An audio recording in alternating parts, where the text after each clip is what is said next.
Welcome everybody to our series, Baked In: Systemic Racism Around and Within Us. Next week, we hope you will join us to hear Professor Lisa Nunn of the USD Department of Sociology.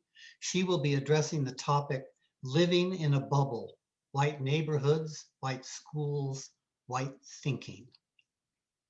We hope to get a lot of students for that one. So that being said, it is my pleasure to introduce today's speaker, Jessie Perez, the Director and Professor of Practice of the Old Globe USD Shiley Graduate Theater Program, who will speak to us about systemic racism in theater. Professor Perez was hired in 2019 to direct a program created in the late 1980s as a joint venture of the Old Globe Theaters and USD.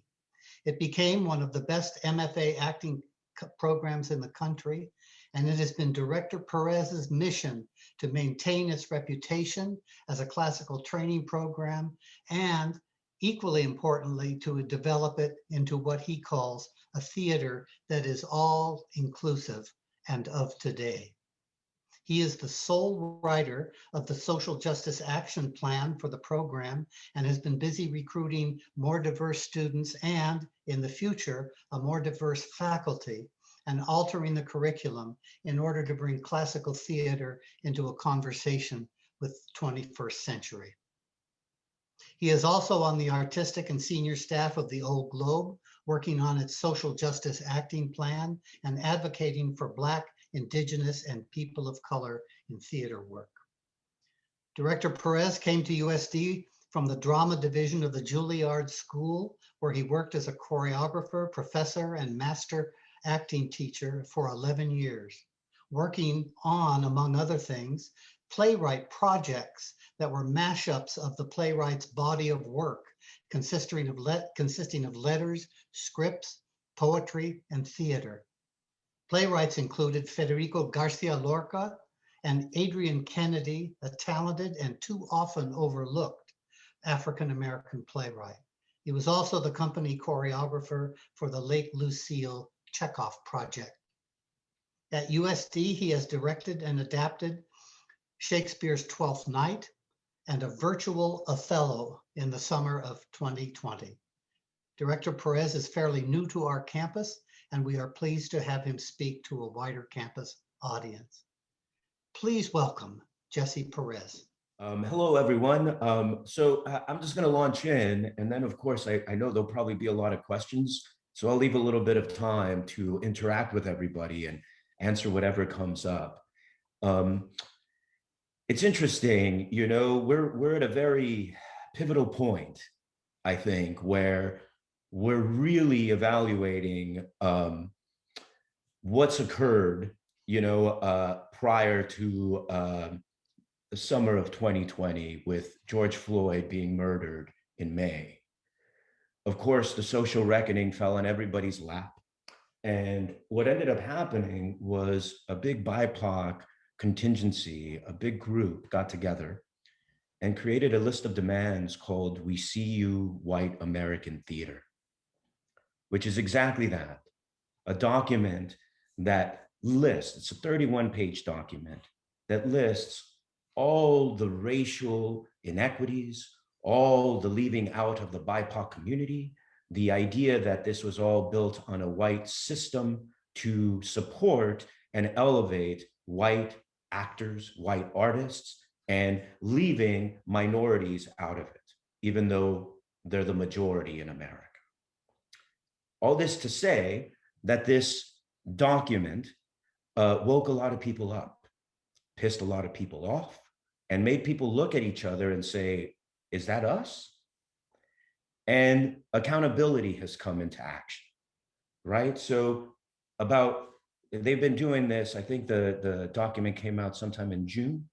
And so they did a 7-month accountability check recently where you started to see all the people that they've mobilized across the nation that have provided social justice action plans because of this document. And they're making sure that they're letting this group, this anonymous group, this collective, we'll call it, they're letting them know that they're making change.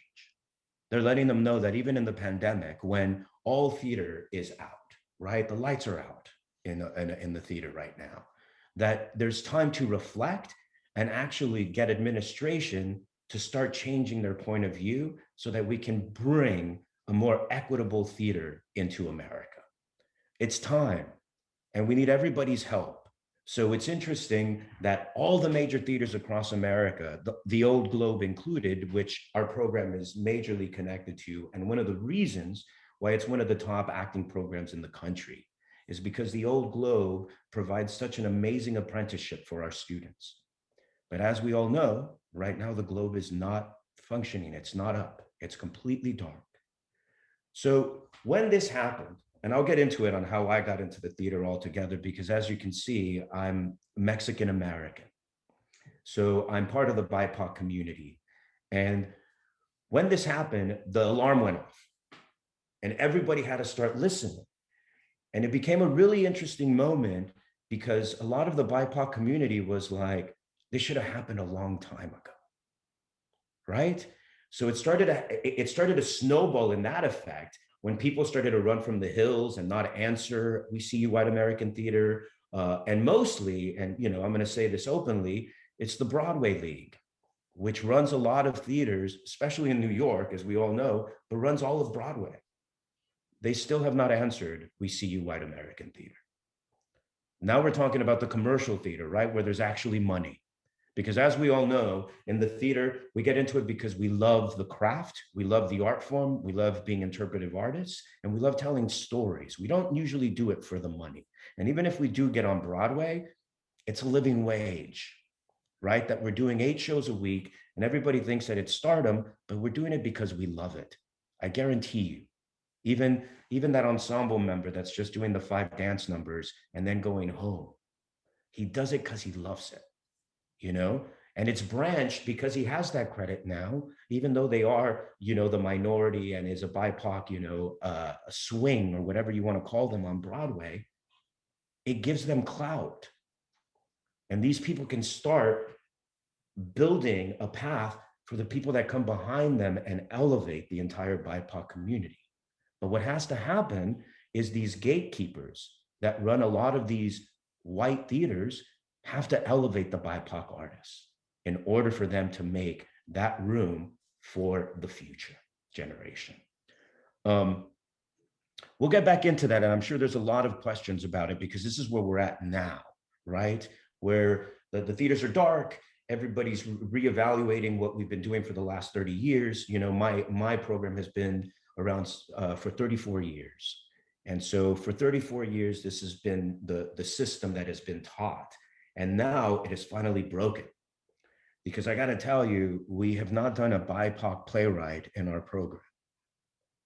And so all of a sudden we have to wonder, after 34 years, there must have been BIPOC students that have come through this program and we've never served them. So I'm here. But somehow, USD took a chance. And I got to be quite honest with you, it's my first leadership role. So I've been only a BIPOC leader of a training program, one of the top. We're number 9 in the nation right now. I've only been doing this for 2.5 years, and after my first year, the pandemic hit. So I was learning my job, and now I'm learning my job anew in a virtual world. And I'm sure when we get back, it's going to be really interesting because there's going to be a lot of car crashes when all the lights turn green. So I'm just trying to figure out how to move our program along with the changing tide that's happening in the actual industry, which is necessary. It's a necessity in order for us to continue to tell stories that mean anything, or tell stories in a new way, or reconfigure classics that have been labeled as the white canon. And what's the other side of that? What's the BIPOC canon? What's the BIPOC classical canon? And that's what we have to start answering, because we have to start questioning the plays we're teaching. We have to start questioning the curriculum we're teaching, and we have to serve the 14 students that come across our threshold. We have 14 students in our program, 7 in our first year and 7 in our second year. So it's really focused, very specific, and very individual training. So we have to serve these students within the 2-year program we have.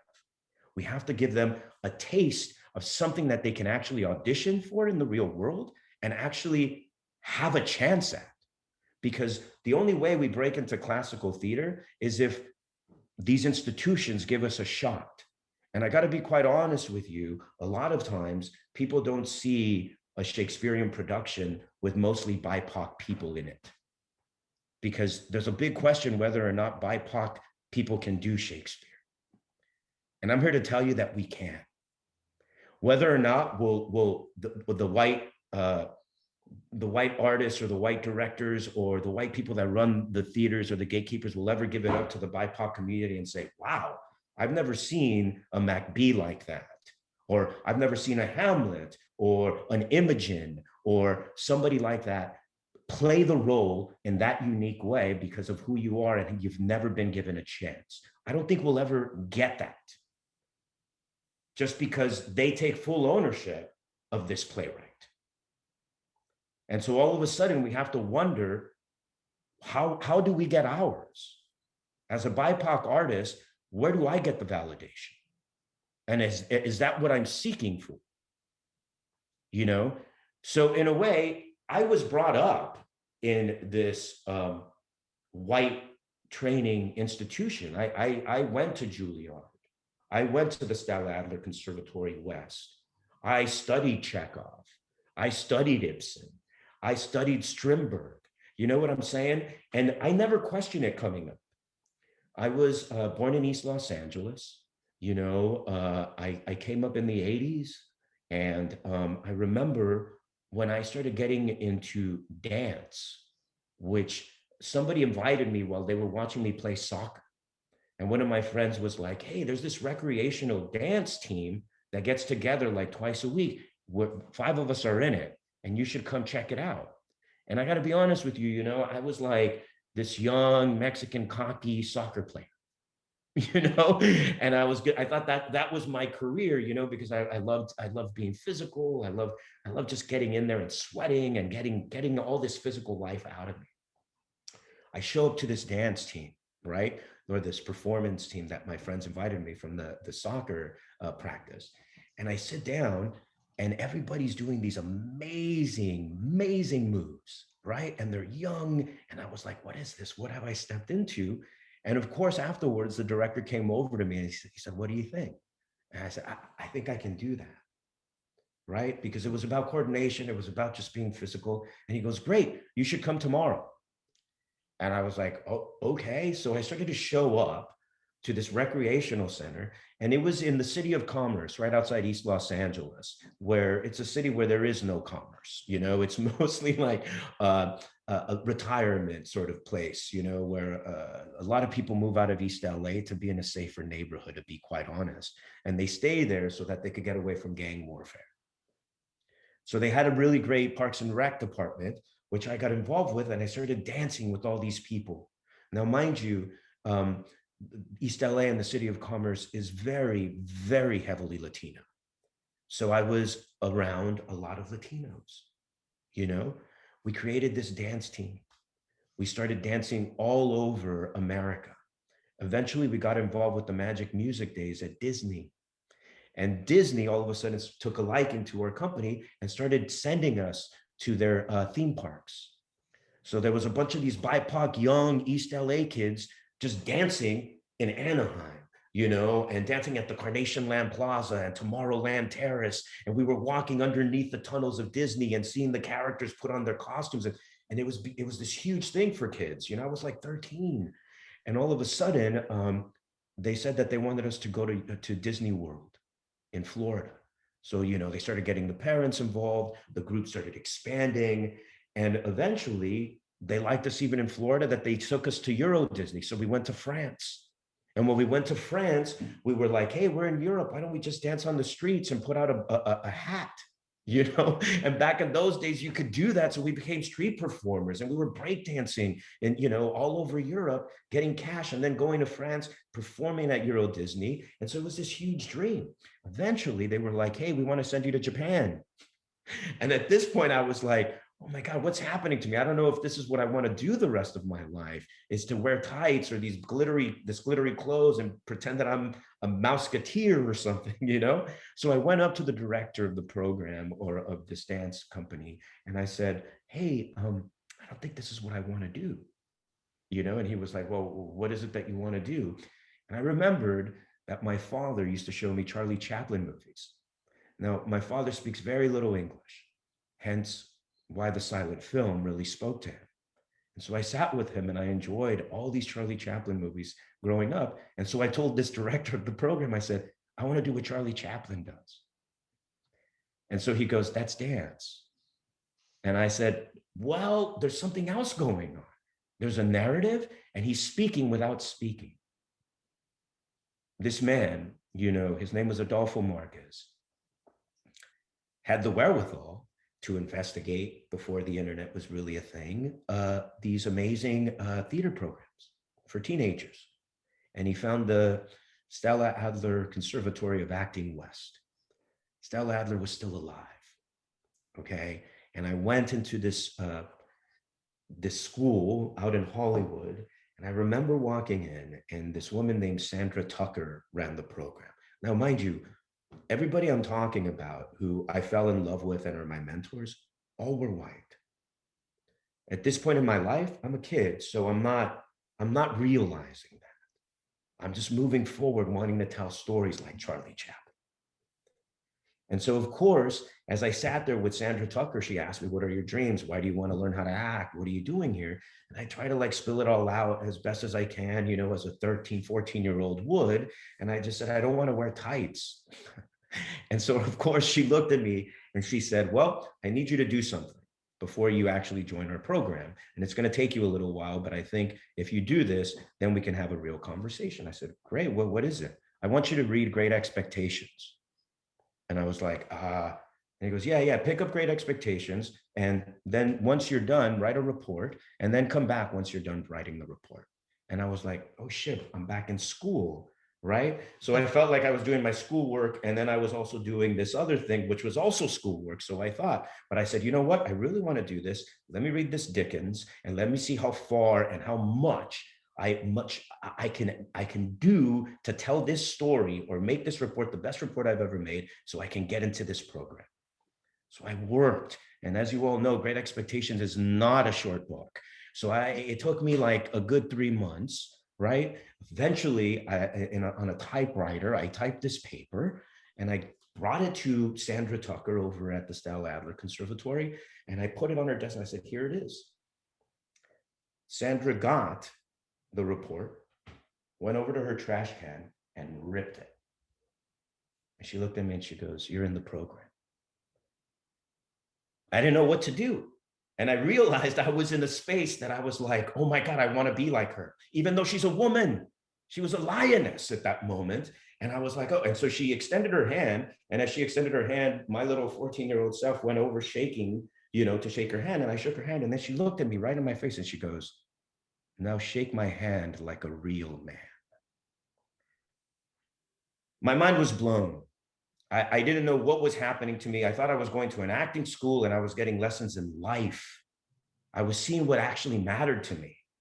I was seeing what it meant to work and actually be disciplined and how rigorous it was, which are two very difficult words to use in education these days, right? But that's what I started finding out. And I know I'm from a different era, and I know people that are coming out, you know, post 9/11, which is a huge, huge wedge in how we learn and how we view the world. That being said, this woman rocked my world. Of course, the program was too expensive for somebody out of East LA. I would tell my parents that I needed to pay this tuition, and they were like, what are you doing? What are you working on? And it went so far because, you know, machismo reigns in the Mexican culture that my dad thought I was turning gay, right? You would think that, oh, he's going into dance. Oh, now he's doing acting. What's next, right? And I'm just trying to think of this of this man who came from Mexico, who wants to raise his kids in America, and when he starts thinking or delineating from the fact that, like, maybe my son's gay and what that means to a Mexican man. I continued to do the work, not knowing, completely ignorant, trying to tell my parents, hey, I need to do this, I need to do this. And I also talked to Adolfo, who was the director of this dance program, and he helped out. We started doing bake sales, right? There was some money from the Disney gig, but we were kids, there wasn't a lot of money, and it was mostly just the flights, the stay, and paying a little bit of the per diem so that we can have a good time in the parks. So what ended up happening was I had to start investigating where I could go to train for free. And I saw the Los Angeles County High School for the Arts. They had an audition process. I auditioned with Children's Hour by Lillian Hellman, which is mostly an all-girls show. But I auditioned with one of Mary's monologues. And they were like, what are you doing? And I was like, Sandra Tucker told me that these women were written so strong that a man can play them. Blew their minds, right? But I was taking the steps that these women were showing me. And they were like, let's work on the Children's Hour by Lillian Hellman. And they were just exploding my mind in so many different ways that I was like, this is what I want to do. There's no question about it. So I auditioned for this Los Angeles County High School. I got in. I get in there. Of course, now, as I start realizing, the population starts turning more white. Yeah, it's a public school, but I feel that people that draw interest into the arts or to be introduced into the arts, there is a little bit of privilege that comes along with it, right? And so I started to see my brown friends that I would play soccer with, and my black friends, all of a sudden they started becoming more and more scarce. But I started training because I cared so much about this. And there was a woman named Penny Gerald who was a black teacher at Los Angeles County High School for the Arts. And eventually she just drilled me. Talk about discipline and rigor and movement base. And eventually I was almost going to graduate from high school. It was a high school program for 3 years. I was about to graduate and she was like, hey, you're about to graduate. What do you want to do? And I looked at her and I said, I want to do what you do. How do I do what you do? And she goes, well, you go to Juilliard. And I was like, great, how do I get to Juilliard? What do I do? Not knowing. And she, of course, goes, work your ass off. Work your ass off for another year, plan it all ahead, audition for so many programs that that hurts your head. So that way you can have options because you don't know what's going to happen. But if this is really what you want, start applying now. 12 programs later, I took 12 schools. I was like, I'm going to apply to this. I'm going to apply to that. This is what I want, right? Eventually, I go to San Francisco to do my on-the-road Juilliard audition. Once again, not a lot of BIPOC people, okay? I went to a free school. I couldn't afford Stella Adler. I had to figure out how to get things for free. So I'm going to this Juilliard audition, and I look around, and I remember I had so many monologues in my back pocket. That's speeches that you audition with. And I started doing my monologues, and I remember them giving me a callback, right? You do a contemporary and a classical. And they gave me a callback. There was only 2 callbacks that whole day out of like hundreds of people. So we came back at night. One of the other callbacks was a friend of mine that went to LACSA as well, the Los Angeles County High School for the Arts. So we were celebrating, like, oh my God, we're going to get in, a white guy. And all of a sudden, we do our callbacks, you don't find out there. But I remember when I went in, they were like, great, so do you have anything else? And I would do another monologue.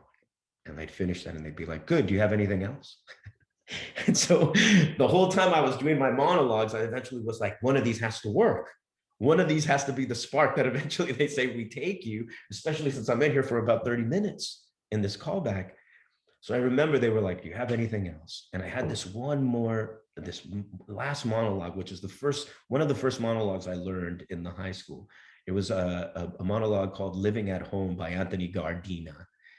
And I remember it was a conversation about with a brother whose their mother was really ill and she was staying upstairs.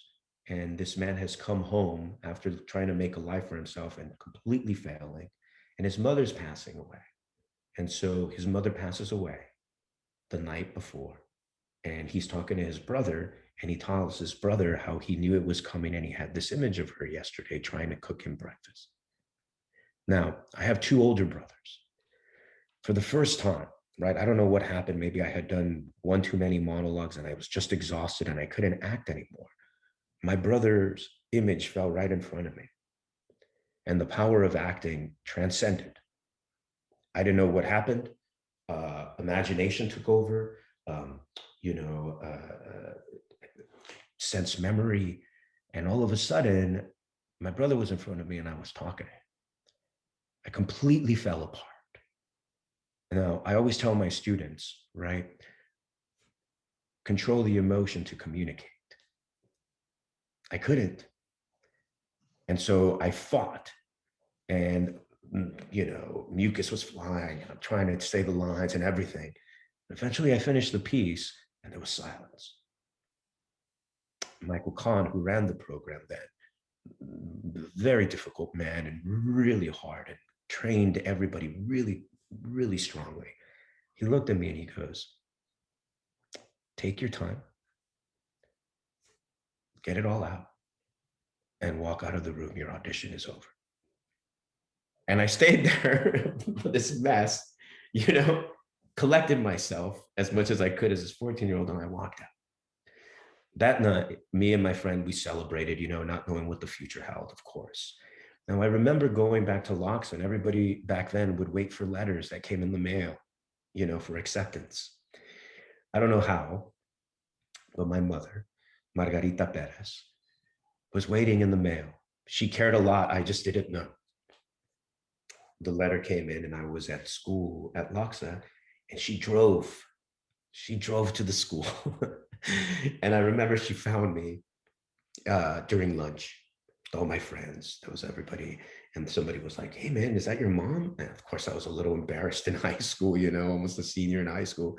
And I was like, yeah, I think, trying to hide and getting all nervous and weird. And sure enough, she came over and she had this letter and she was like, it came, you have to open it. And I was like, I don't know if I want to open it in front of all these of my friends or everything, right? Just like, open it. I opened the letter, and they were congratulating me for getting into the program. I remember the entire quad just erupted because she picked me up. She was crying. This woman doesn't know anything about theater. This woman has no idea. She just knew that something had happened that she could never imagine. I got into college, is what happened. I got into a university, a good one. And before I knew it, at 18, I was flying across the country to New York and starting my life there. 4 years after Juilliard happened, I went through that rigorous training where they taught me Ibsen and Chekhov and Shakespeare, and nowhere did I see Jose Rivera or Tony Meneses or August Wilson, or, you know, so it became this thing where I just was, this is what the art form is. This is what I learned. This is how I learned how to talk the text. This is what heightened language is. Yeah. And then Lorca happened.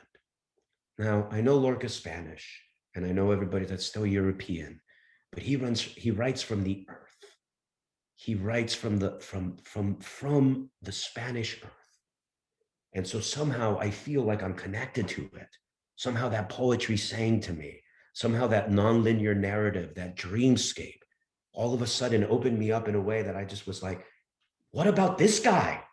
How come nobody's pointing in this guy's direction? And then to go back and to realize that he was a friend with Salvador Dali and Luis Buñuel and that huge Spanish Revolution, I was like, why isn't this being taught? And I remember one of my professors was like, oh, you like that kind of theater? And I was like, what kind of theater? What is that? Great theater? Impossible theater? Broken, nonlinear, absurdist theater? Existential theater? Theater that speaks to me? Why would that be wrong? Right? But they were teaching us something. There was a curriculum. They had something that they had to teach us in order to make us the actor that was going to succeed. To make a long story short, I never did a Latin play at Juilliard. 4 years, a Latinx, a Mexican play, a Puerto Rican play, right? We're in New York. Puerto Ricans are all over the place, right? I remember walking around Washington Heights and people thought I was Cuban. So there is this whole spectrum of Latin acts that hasn't been brought to the forefront in American theater. And while I was going through these programs, I slowly started to realize there's something else out there that's not being taught. I thought we were being amputated from the American theater. We weren't being allowed in, you know? And I'm going to jump a little bit here to a couple of days ago in recruitment. I'm recruiting for our program now. And, you know, we're doing that all on Zoom and everything. And you start realizing that most of the people that audition for these programs are white. You know, I'm talking about theater programs. And I had a big conversation with Barry Edelstein, who's the artistic director at the Globe, and was asking me about how recruitment was going. And I said, I really wish there'd be more diversity auditioning. And he was like, yeah. And I said, because, you know, the truth is talent is universal, but opportunity is not. And what ended up happening is all these people that have gone here, like I sort of experienced with trying to go to Stella Adler and then realizing that I couldn't afford it. So what does a young person do then, right? If they don't have the support of their parents, right?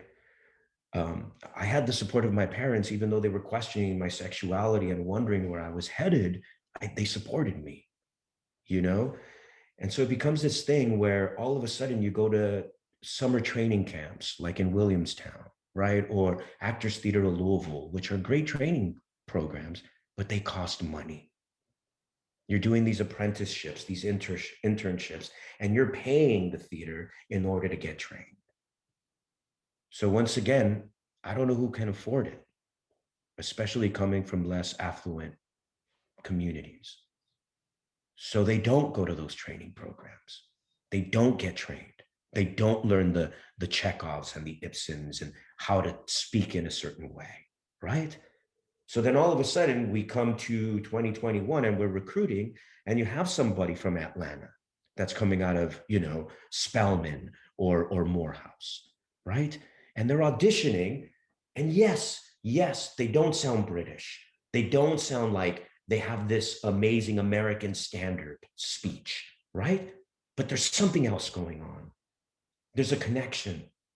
There's a natural ability to say words and it sounds like it's theirs, even if it's Shakespeare, even if it has a little bit of an Atlanta accent or cadence, right?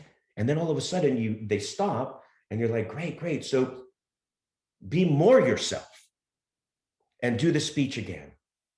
And it blows their minds. Because then all of a sudden they're like, wait a minute, be more myself?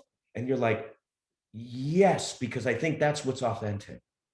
I think that's what's going to sound truthful, not make it sound like poetry, and actually activate the language so that it's active and we can handle 5 acts. And they do it. Reluctantly, but they do it. And eventually you're like, is that American Shakespeare? Can I train that? Will I take that over somebody that's white that went to Williamstown, who probably spoke the speech and had the antithesis and all of this other thing going on that's technical, but the soul wasn't there? Something was missing. So who do you take? Right? The big question with 7 slots each year, how do you do this? And it's also, you know, we're talking about racism right now, but intersectionality is all over the place. Our program accepts 4 men and 3 women. I don't know where the equity is in that, you know, but I do know that when I first got here and we started looking at people, like we're competing with some major programs, you know, and when I started realizing, hey, there's 4 women this year, the women are better than the men. And we changed it. We welcomed 4 women for the first time and 3 men. And of course, everybody was like, what's going to happen? Oh my God. Nothing happened. Nothing happened. You know, what ended up happening is we end up having an Orsino that's a Black woman, you know, that all of a sudden changes things. All of a sudden it's a new story. And yeah, people can be like, wait a minute, 12th Night is all messed up now. If Orsino's also a woman, then what's Viola and how is she important? And how? But I'm like, let's try it. Let's try it, because who knows who's watching? There's might be a high school 17-year-old that's like, oh my God, that's me. And why would we take that away from them? Because then all of a sudden we have generations coming up being like, how do I help you understand that this is a possibility? Now, there is opportunity for your talent. So it starts becoming this idea of should we, can we do it? And then after you do it, see how the change happens. See how the change takes hold and everybody follows. Because it's exactly what happened. I mean, I might take 4 women again this year. Don't tell anybody. But, you know, I'm still wondering how it's going to pan out, because we're about to talk about recruitment this week. So there's a lot to unpack. You know, I haven't even gotten to the fact that I graduated from Juilliard and then joined this industry, which is not very welcoming and is not very subtle about its racial inequities. You know, I mean, read a breakdown for any sort of Latin part, and all of a sudden it's like sexy, spicy, hot, coming out of the beach and wanting to let, you know, and you're just like, what am I? What am I? A hot dish being served? Like, I don't know how to play that. You know, I remember once too, and you know, talking about American playwrights, Tennessee Williams is another one, right? That we just want to dig our teeth into, right?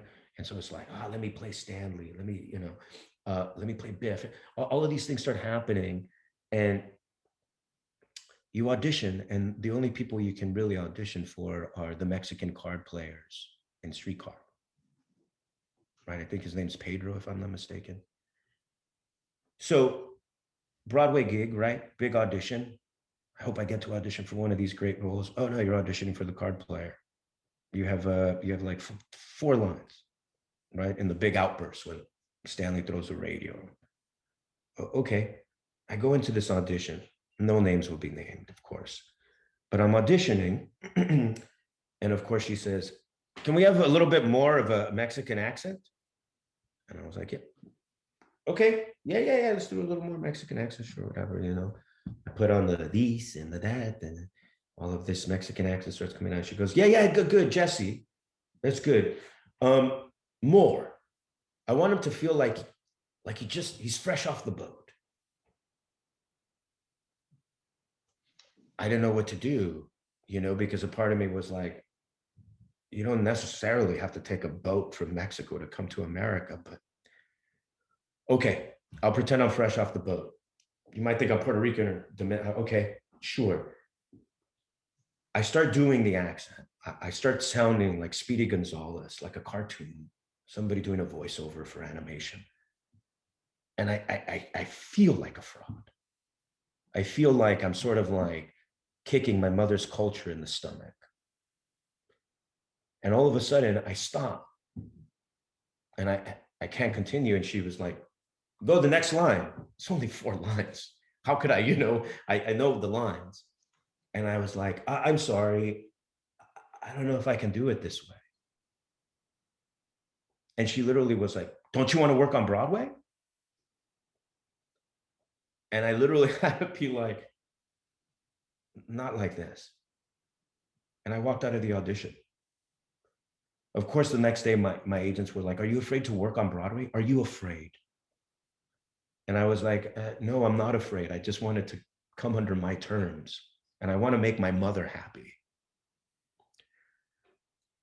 It's a cultural thing, you know? And it's so hard to climb into a business that is just built on the continuation and the cyclical action of white stories. So then it's like, okay, great. Then put me in, or give me a shot at those. Let me audition for Stanley. Help, you know, give me a shot. Let's see what can happen. And that's all they need to do. right? All of a sudden, the gatekeepers, if they give you a shot and you get somebody, some artistic director that just takes you under their wing and starts building a career for you, then you become a BIPOC leader at an MFA program. I came up with a lot of white mentors, and I will never, ever underestimate that. So now that I'm up here, and I don't know if this is my final stop, but while I'm here doing my work, I want to create such a passageway for so many BIPOC artists. So that way we can start balancing out the playing field a little bit, just balancing it out, right? Because one of the major things when I'm like, we have to bring BIPOC artists and we have to bring BIPOC professors, we have to hire, BIPOC English professors and all of this, people are like, well, what about the white students? And I'm like, the white students have it okay. That curriculum is in place. All we have to do is go to our syllabus and it's right there. If we're talking about diversifying syllabi, we have that old syllabus ready to go. So how, as educators, do we start educating ourselves more in order to teach the future? And that's work on us. I've talked for so long. I apologize. I want to definitely have questions. I know that you have an hour slot, Fred. So I definitely want to open it up for anybody to continue the conversation and see if anybody has any questions on anything or everything I said. I'd love to have you continue actually for a little more if you could. Sure. I could keep going.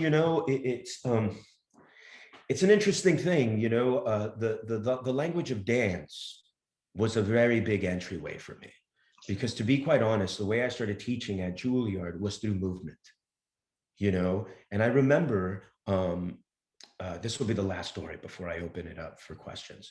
I remember I got a phone call once from one of my mentors that I did a show at Juilliard with. He directed me at Juilliard and I graduated. And he called me and he was like, hey, I want to start this new project. It's this really great idea. We bring up all the artists, all the designers and everybody up to this estate in Rockland County, New York. It's a lake house. It holds about 10 rooms, and the neighbors are agreeing that all the other artists that come along can stay in their guest rooms. Come out, live here for a week. We will eat, breathe, and sleep Chekhov, and we all live together. And on Saturday, so basically we do an act a day, and on Saturday, we perform the entire play for an invited audience that comes from New York City. And I was like, oh my God, put me in. I'm going to play Constantine. Here it is, my chance to play Kostya. And he was like, well, Jess, I kind of want you to come up so that you can choreograph. And I was like, oh no, I just went to Juilliard for acting for 4 years. And you want me to do what I used to do? I don't know how. And where are the dances in Chekhov? And of course, he was like, I want to do a rock and roll Chekhov. And so I was like, all right, whatever this means. And I went up there and I started to learn how to be a movement director.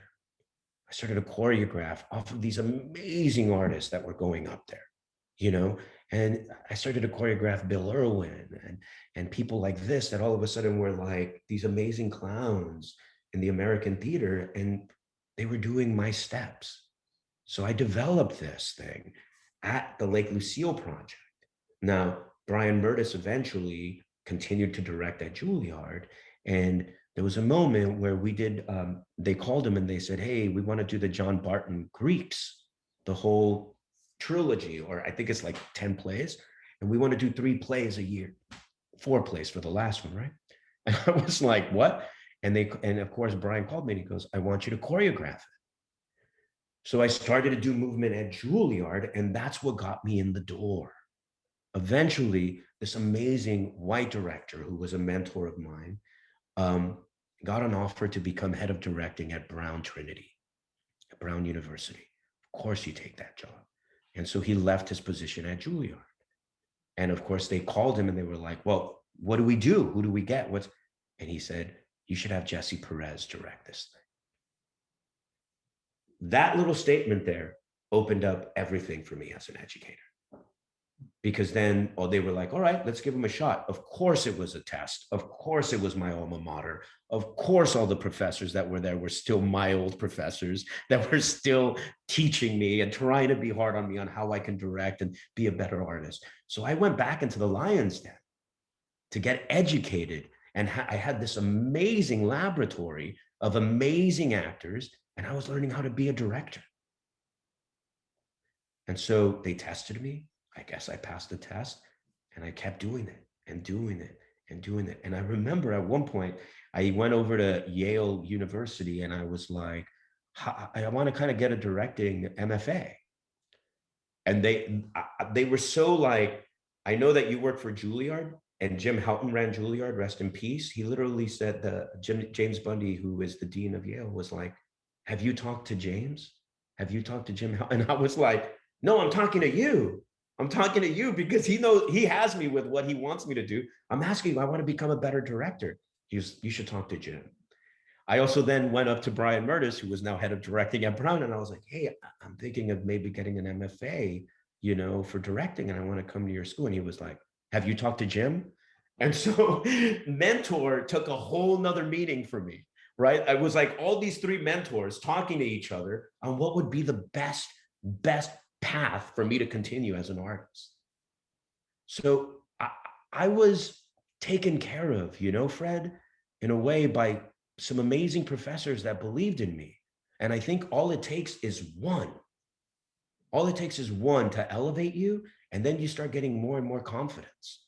You get empowered. You start trusting yourself, And one of the biggest things that I always notice as an artist / director / BIPOC leader is when you get a room, and it's rare in the American theater, with all BIPOC artists, something changes. The artist's shoulders drop like 5 inches. They breathe differently. They share differently. They tell the story differently. Now, that's what I'm aiming for at our program. And it can happen. Yeah, I think it's happening this year. We're doing a production of Detroit 67. And there's a white actor in it because, Dominique Morisseau wrote a white woman into it. But the whole team is BIPOC. So we went from not doing a single BIPOC playwright to doing it fully and with the right amount of actors and that BIPOC cast. Things are changing, Fred, and I thank USD, I thank Noel Norton, the Dean for Arts and Sciences, to really believe in me and working with me in a way that I feel 100% supported in a time when I feel it's so necessary. And yes, I might make mistakes, but I'm willing to make mistakes to figure out how to do it better. That's where I'm at. Great. Thank you, Jesse. Thank you so much. You got it, Fred. Is that it? Anybody want anything? Anybody need anything from me? I'll say. The question is I'm coming from a different perspective than higher ed. And so my question sort of branches out a little bit. But I know that San Diego is lucky enough to have a few middle and high schools that concentrate on the fine arts.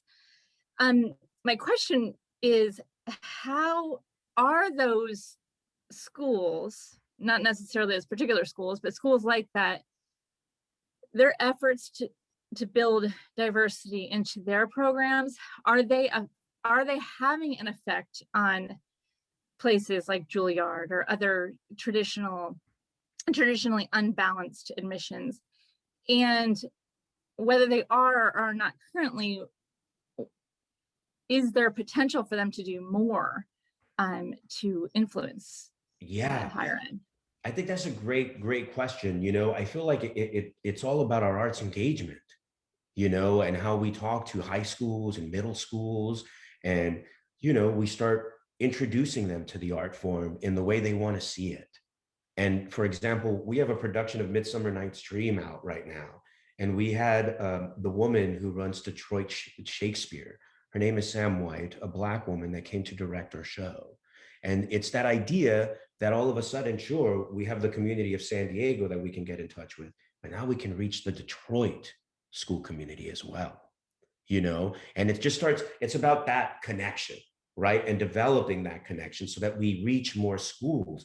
And what an opportunity during this digital age, and right now when everybody's virtual, to have that Wyatt and that cast, you know, because the truth is, I'd like to get that Midsummer into all the schools we can get into and have a discussion about it. Like, that's the only thing that's lacking, you know, the fact that we would show this, you know, and then have a talk back afterwards with either the artists that were a part of it, which a lot of them are BIPOC, or have a talk back with me and say, why did we choose to set Midsummer Night's Dream in a car factory in 1942 Detroit? You know, and what's this idea about essential workers being fairies and not actual fairies that have wings out in the forest? You know, and our mind starts shifting. All of a sudden, I'm like, wait a minute, somebody on the assembly line's a fairy? How? That's not Puck. But you show it, and people will start shifting and say, hey, that's American Shakespeare. And I know I've said that a couple of times, but I'm just like wondering, I didn't train in England. You know what I'm saying? Sure, I can put on a British accent, but I think the Brits are gonna get that part on top of me. So why would I be acting British when I know I'm Mexican American? Highlight the American. You know, I'm an American artist. How do we let these people that are coming from less affluent places that are afraid of the classics and let them know that America is for them too, and they can be artists here, you know, because people shame artists all the time. Oh, that's the easy way out. Oh, you couldn't get ahead in math. Oh, what happened? You didn't know literature? You couldn't handle English? All we do is English. You know, all we do is interpret language and text analysis. So I would hope that an actor is madly in love with language. You know, so how do we start in English departments in how what we show for, like, you know, videos, right? I think we have to stop showing the RSC. I love it. Great. They do it great. They're awesome. But what about showing the public theaters Shakespeare Festival? You know what I'm saying? There's an amazing Much Ado that just came out with Danielle Brooks and Grantham Coleman, who's doing the Hamlet that, you know, Barry directed over at the Old Globe. And they're showing it on PBS, on great performances, an all-Black cast doing Much Ado, turning it on its head, supposedly, but I think it's about time. And maybe it's not the first time it's been done. It's just the commercial production that got a lot of raves. But I'm sure somewhere they've done it. You know, it's just how do we invite community? And how do we engage with them beyond it being a disconnect? Beyond being like, theater's over there, there's a stage, and there's a separation. I feel like there is no stage anymore. The footlights are gone. We're among the people. You know, if we're going to tell stories, we have to tell them like we're at a campfire, in a circle, not on a platform, not a great priest or priestess, a person, an American person telling a story. And I would love high schools, grade schools, like even, you know, first through fourth, to start looking at things in a different way and not think that it's a white English thing. You know, because Shakespeare's for everyone. Otherwise, he wouldn't have survived the past 400 years. I love him. I also love Lorca, you know? So there's just a lot to balance. I also love Beckett, and me and Fred could go on forever with Beckett. But, you know, we just have to wonder, is Gogo and Dee Dee, are they necessarily white older men? Or can they be two women? I don't know. I know the estate would have a problem with that because Beckett is very firm on what he wants on that stage. But we're an educational system. We're not a commercial production. We're not going to sell tickets to this thing. So my Gogo and Dee Dee could definitely be women. And maybe a Black woman and an Asian woman. You know? And what happens if we do make Patso, who basically, for lack of a better word, comes off as a slave driver to Lucky? What do we do with that? What happens if we make Lucky a woman? Oh, shit. Now we're really in a place. But those are the experiments, right? That let us know how these texts can breathe in 2021. Hi, I was wondering if you think that more plays in the future, like Hamilton, where they are specifically like making roles more available to people of color, will gain popularity, or if you think that's something that will kind of like die out eventually. No, I think that's going to gain popularity. I think Lin-Manuel Miranda has put something out into the world that is just shifting. I mean, I did a production this year of virtually of JQA by Aaron Posner at San Diego Rep, and I played John Quincy Adams. Mind you, come on, you know? And, but me, a Black woman played him, a Black man played him. And I feel like if it wasn't for Hamilton, I wonder if we could be experimenting that way. You know what I'm saying? Because Aaron Posner, who's a white man, a white playwright, specifies that these characters, whoever is playing these parts, should be BIPOC. And if that is starting to happen with more playwrights putting it in the script, in the character breakdowns, we have to listen to what they're writing. You know what I'm saying? It becomes really interesting because you want to get the best person. You know what I'm saying? But you have to audition a variety of people to find that person. If you just funnel it to be like, oh, these guys always get the job done, then there is no way that we can find new talent, right? Then there is no opportunity. We just keep bringing the same people back. And sure, if you're a company, great, but you have to be a company that's diversified these days. Otherwise, nobody's going to go watch you anymore. You're gonna disappear. It's going to disappear if you're not telling American stories. So I feel that it's not only a fad, it's a movement. People are going to want to hear stories from different angles, you know, and I think it's an exciting time. It's an exciting time. And once again, we're looking for balance. You know, we're not asking like, oh my God, let's get rid of white theater. Are you kidding me? That's who I came up on.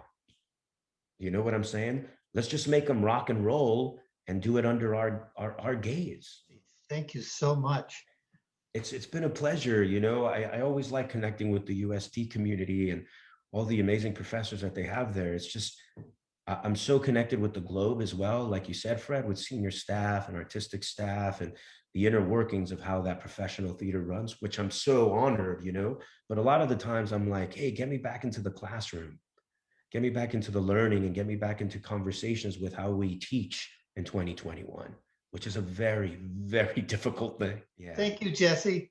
Thank you all very much. It's been a pleasure, Fred. Thanks for the invitation, and it's been an honor. Appreciate it. Have a good day.